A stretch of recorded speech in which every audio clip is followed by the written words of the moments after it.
Magnifying glass लेकर के गलती ढूंढना है, क्योंकि आसान है, विपक्ष में मैग्नीफाइंग जेल ग्लास नहीं की जरूरत डाल नहीं पड़ती, सकते कुछ हैं, चीजें ईडी तो नहीं भेज सकते हैं, सीबीआई नहीं भेज सकते हैं, तो कन्हैया मैग्नीफाइंग भाई, लेकर ग्लास कुछ बातें ढूंढ सुनना, रहे हैं। मैग्नीफाइंग ग्लास की जरूरत ही नहीं पड़ती, कुछ बातें तो साफ दिखती जी। हैं। आपके जो बड़े बड़े नेता हैं, अरविंदर सिंह लवरी प्रदेश अध्यक्ष भी रहे, एक बार नाराज होकर गए, फिर वापस आए, फिर चले गए। राजकुमार गजब बेइज्जती है। गए वो हमारे नेता कैसे रहे? वो तो अब बीजेपी के नेता हैं, और बीजेपी में कौन नेता है सबको पता है। मैं तो कहता हूं बीजेपी में जब जेटली जी थे तो 3 लोगों की सरकार थी, 2.5 लोगों की सरकार थी।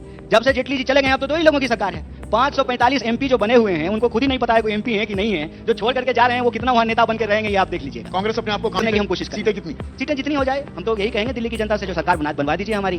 हमारे बीच जो है राघव जी हैं, हम इनसे भी कहेंगे कि इस बार कांग्रेस पार्टी को वोट कीजिए, अपील करेंगे। हम जिस पार्टी के कार्यकर्ता हैं, जिस पार्टी के लिए काम करते हैं, हम तो चाहेंगे उसकी सरकार बने, लेकिन वोट देना तो जनता के हाथ में है। जनता 5 तारीख को वोट देगी, वो काउंटिंग होगा 8 तारीख को तो सरकार दिख रहे हैं लोग, तो ताल ठोकते घूमते हैं। अरविंद केजरीवाल कह रहे हैं आप आदमी, आप वालों से पूछिए, अभी राघव चल रहा है 60 से नीचे तो नहीं आ रही ना सीट, 60 तो पक्की है ना राघव, ये देखिए सीधा बोल रहे हैं 60। तो वो क्या कहेंगे कि हमको नहीं आ रहा है? तो आपकी कितनी आ रही है? हम तो वही तो पूछना चाह रहे हैं। हमारी हम भी कहेंगे हमारी 60 आ रही है। 60 आ रही है, बोलने में भी थोड़ी जीएसटी लग रहा है। एक वो अंग्रेजी में फ्रेज है, the proof of the pudding lies in its eating. Himachal Pradesh में आपकी सरकार है, कर्नाटक में आपकी सरकार है, तेलंगाना में आपकी सरकार है। हिमाचल में आपने नई नौकरियां कितनी इजाद की, सृजित की? देखिए, हिमाचल में, तेलंगाना में और कर्नाटक में एक चीज आप नोट करेंगे कि हम लोग कोई ऐसी घोषणा नहीं कर रहे हैं जो घोषणा हम लागू करने में सक्षम नहीं हो। तनख्वाह देने में भी विलंब हो रहा है हिमाचल में, 2 बार हो चुका है ऐसा। नई नौकरियां सृजित करना तो दूर की बात है। नहीं, नई नौकरियां सृजित करेंगे। मैं अभी, आप दिल्ली की बात कर रहे हैं, दिल्ली के साथ साथ आप दूसरे राज्यों की भी बात कर रहे हैं। चाहे हमने महिलाओं के लिए घोषणा की हो, किसानों का कर्जा माफी का बात किया हो, जाति जनगणना का बात किया हो, या पुरानी पेंशन को लागू करने की बात हिमाचल में किया हो, सबको एक बाय एक करके हम लोग लागू कर रहे हैं। जहां तक युवाओं को अप्रेंटिस योजना के तहत देने की, रोजगार देने की बात है, उसका सिंपल तरीका यह है कि अगर आप कांग्रेस की घोषणाओं को देखेंगे तो हमने 5 महत्वपूर्ण घोषणाएं की हैं, जिसमें युवाओं से जुड़ा हुआ भी एक घोषणा है। उसका जब आप बजट देखेंगे, दिल्ली का बजट लगभग 78,000 करोड़ रुपया है। उसका अगर आप 25% बजट जो है इन क्षेत्रों में लागू करते हैं, मतलब महिलाओं के लिए, बिजली बिल के लिए, बुजुर्गों के लिए, नौजवानों के लिए, तो ये सारी योजनाएं लागू की जा सकती है। तो वह थारा मूड खराब कर दिया गया है। कबीर कहते हैं ना कि चलती चक्की देख कर दिया कबीरा रोए, 2 पाटन के बीच में साबुत बचाना कोई। अब हो क्या रहा है कि आम आदमी पार्टी और बीजेपी के बीच में ना ऐसा लग रहा है जैसे चोर सिपाही का खेल नहीं होता था बचपन में, राजा चोर सिपाही, तू चोर मैं सिपाही, मैं चोर तू सिपाही, यही चल रहा है। बीजेपी से आप कहाँ के ज्ञानी बाबा? तो इस चोर पुलिस के खेल में कांग्रेस कहां है? नहीं, कांग्रेस मूकदर्शक है। कांग्रेस को छोड़ दीजिए, कांग्रेस को जाने दीजिए। हाँ। दिल्ली की जनता कहां है? दिल्ली के लोग कहां हैं? तो दिल्ली विकल्प की देने के गलियों लिए में क्या हो कांग्रेस रहा की है? सोच की तो बात है ना। चेहरा कौन है? युवाओं की बात हो रही है। आपने बिल्कुल सही कहा, प्रधानमंत्री मोदी 75 साल के हैं, तो आपके सबसे बड़े नेता राहुल गांधी भी 54-55 के नजदीक पहुंच रहे हैं। अब इसमें कोई युवा अपने आप को मुगालता पाले रखे। मैं भी कहूं मैं युवा हूं, मैं तो अपने आप को 20 साल मैं का तो ही नहीं मानूं। हूं युवा, आप हो सकते हैं। आप मैं तो युवा हैं, आपको चेहरा क्यों नहीं बनाते? आपको चुनावी मैदान में क्यों नहीं उतारा? चेहरा कौन है कांग्रेस का? सर, भरोसा किस पर करें दिल्ली में? चेहरा से ज्यादा चरित्र। हाँ भाई, कैसी लगी? आगे स्वाद। हेडलेस थोड़ा हो सकती है कांग्रेस दिल्ली में। कौन है मुखिया, कौन है दिल्ली में आपका? ऐसे हेडलेस थोड़ी पार्टी है। पार्टी के जो है प्रदेश अध्यक्ष हैं, पार्टी के 70 उम्मीदवार हैं, पार्टी के 40 रोज तनातनी की स्टार खबरें आती हैं प्रचारक कि हैं। राहुल गांधी इस बात से नाराज हो गए, वो ऊर्जा नहीं दिख रही, वो रणनीति नहीं दिख रही, वो थोड़ा सा कोप भवन में चले गए, फिर बीच में 4 दिन गायब हो गए। जली ना, तेरी भी जली ना।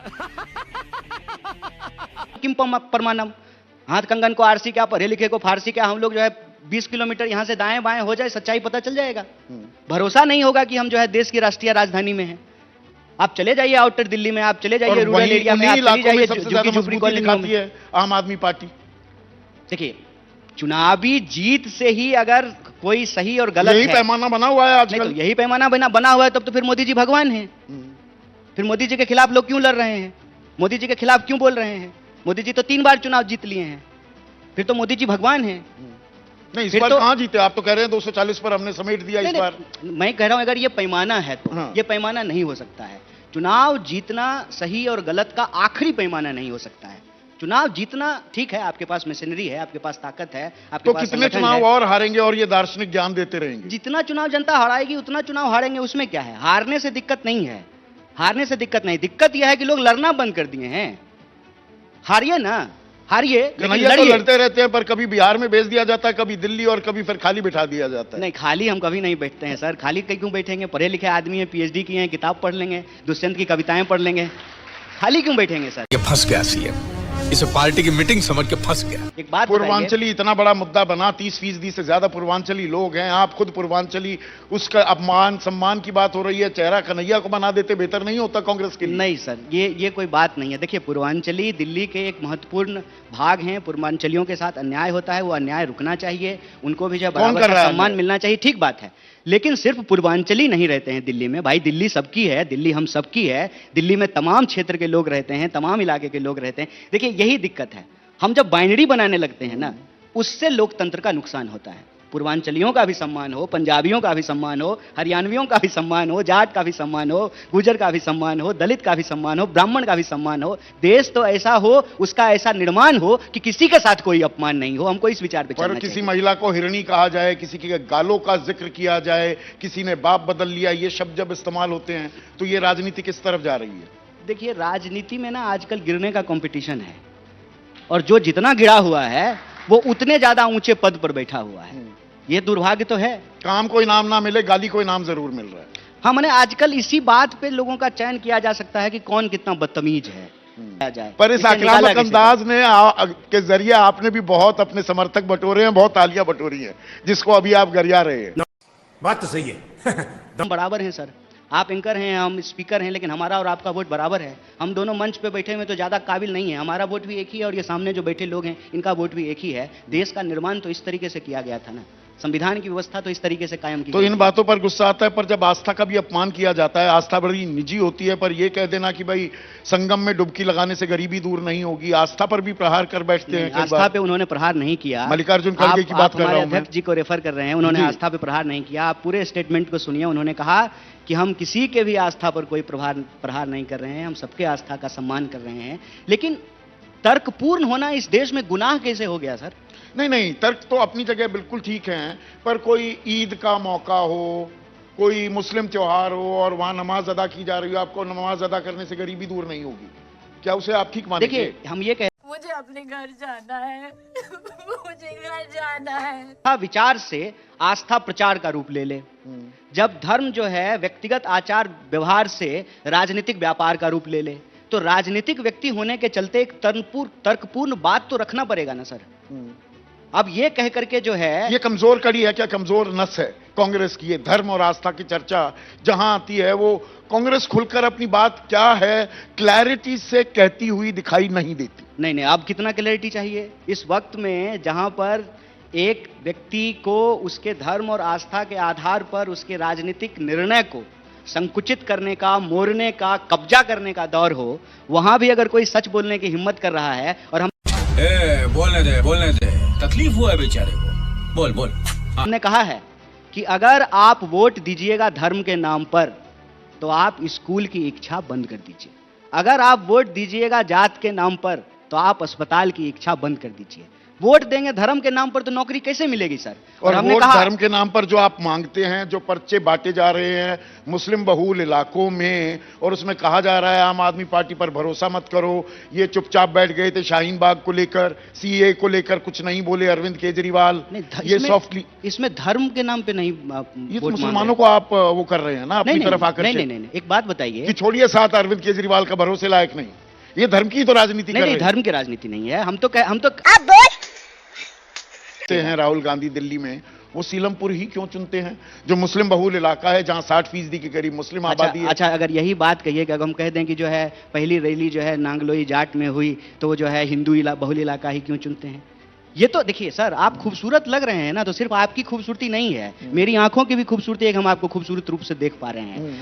तो आप देखिए कि सर आपका चश्मा ठीक से देख पा रहा है ना, क्योंकि यह बात तो पलट करके बोली जा सकती है ना कि आप हिंदू बहुल इलाके में ही क्यों कर रहे हैं, क्यों हम हिंदू मुसलमान कर रहे हैं, दलित क्यों कर रहे हैं? और सर डिजिटल फिर दलित इलाकों में भी ऐसे पर्चे बट रहे हैं कि ये दलित विरोधी हैं, ये आपके हक मार लेंगे। सर अरविंद केजरीवाल को जो है लेके चांद पे चला गया। परंपरागत वोट बैंक पर जो आप कह रहे हैं कि वोट बैंक की राजनीति नहीं कर रहे, वही तो आप कर रहे हैं। नहीं नहीं, बिल्कुल नहीं कर रहे हैं। हम आपके सामने खड़ा होकर के कह रहे हैं कि भाई धर्म के नाम पे वोट नहीं दीजिए, प्रत्यक्षम किम प्रमाणम, आपके सामने बोल रहे हैं। आप अपने जो है सुरक्षा के लिए वोट दीजिए, आप अपनी समृद्धि के लिए वोट दीजिए, आप अपनी प्रगति के लिए वोट दीजिए, आप अपने बच्चों के भविष्य के लिए वोट दीजिए। अगर नेता अपने बच्चों के बारे में सोचता है तो आप अपने बच्चों के लिए वोट दीजिए, आप अपने बच्चों का भविष्य सोच करके वोट दीजिए। इतना स्पष्ट तरीके से बोल रहे हैं, हिंदी में बोल रहे हैं सर, कोई लाग लपेट थोड़ी है, स्पष्ट बोल रहे हैं।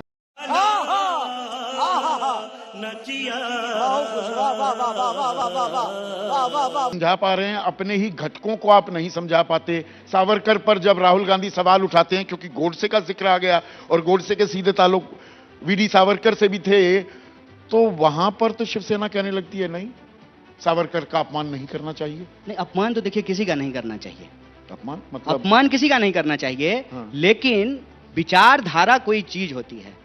भाई हम माफीनामे को गांधी लेकर गांधी को मानने आप वाले सवाल लोग हैं, उठाते तो हम ना। गोडसे के साथ कैसे खड़ा हो सकते हैं? हाँ, गोडसे के साथ पर सावरकर खड़े थे। तो हम सावरकर के साथ नहीं खड़े हैं। यही नहीं, अभी और सुनिए। पूछे जाएंगे ना, अब अखिलेश यादव अगर आकर रिठाला में चुनावी सभा संबोधित करेंगे अरविंद केजरीवाल के साथ, तृणमूल कांग्रेस अगर अरविंद केजरीवाल के साथ दिखाई देगी और कांग्रेस अलग थलग होगी, तो सवाल तो पूछा तो जाएगा। हम कहते हैं कि अगर इतिहास में जाकर के प्रश्न करना है तो कांग्रेस पार्टी तो सपा के खिलाफ भी चुनाव लड़ी है, कांग्रेस पार्टी तो टीएमसी के खिलाफ भी चुनाव लड़ी है। पर मौजूदा परिप्रेक्ष्य में पूछे जाते हैं ना तो सवाल। मौजूदा परिप्रेक्ष्य में कह रहा हूं कि मौजूदा परिप्रेक्ष्य क्या था जब जनरल इलेक्शन हो रहा था? वो जनरल इलेक्शन था। देश में 3 स्तर का चुनाव होता है, जनरल इलेक्शन होता है, असेंबली का इलेक्शन होता है और लोकल बॉडी इलेक्शन होता है। कई बार ऐसा होता है कि आप जिस पार्टी के साथ असेंबली का चुनाव लड़ते हैं, लोकल बॉडी जो आप अलग अलग लड़ते हैं। कई बार ऐसा होता है कि आप जनरल इलेक्शन जिस पार्टी के साथ चुनाव लड़ते हैं, असेंबली इलेक्शन अलग अलग लड़ते हैं। पता नहीं कांग्रेस के अंदर अगर गलती नहीं भी है ना, तो मैग्नीफाइंग ग्लास लेकर के गलती ढूंढना है, क्योंकि आसान है, विपक्ष में मैग्नीफाइंग जेल ग्लास नहीं की डाल जरूरत नहीं सकते पड़ती, हैं, कुछ चीजें ईडी तो नहीं भेज सकते हैं, सीबीआई नहीं भेज सकते हैं, तो कन्हैया मैग्नीफाइंग भाई, लेकर ग्लास कुछ लेकर बातें गलती तो ढूंढ रहे हैं। मैग्नीफाइंग ग्लास की जरूरत ही नहीं पड़ती, कुछ बातें तो साफ दिखती हैं। जी। आपके जो बड़े बड़े नेता हैं, अरविंदर सिंह लवरी प्रदेश अध्यक्ष भी रहे, एक बार नाराज होकर गए, फिर वापस आए, फिर चले गए, राजकुमार चौहान छोड़ गए। जो तमाम बड़े दिग्गज आपके नेता हैं, वो दिखाई नहीं दे रहे हैं अब कांग्रेस के साथ। अच्छा, तो जो चले ही गए वो अब हमारे नेता कैसे रहे? हाँ। पर जो वही सबसे हमारी बड़े पार्टी- चेहरा थे कि नहीं थे? हमारी ये तो मैं पार्टी गलत छोड़ नहीं कह रहा करके जो चले ही गए वो हमारे नेता कैसे रहे? वो तो अब बीजेपी के नेता हैं। कौन है ये लोग? कहां से आते हैं ये? कांग्रेस अपने आप को कहां खड़ा देख रही है? कांग्रेस अपने 0 आप बटा को- लड्डू 4.3% वोट बैंक।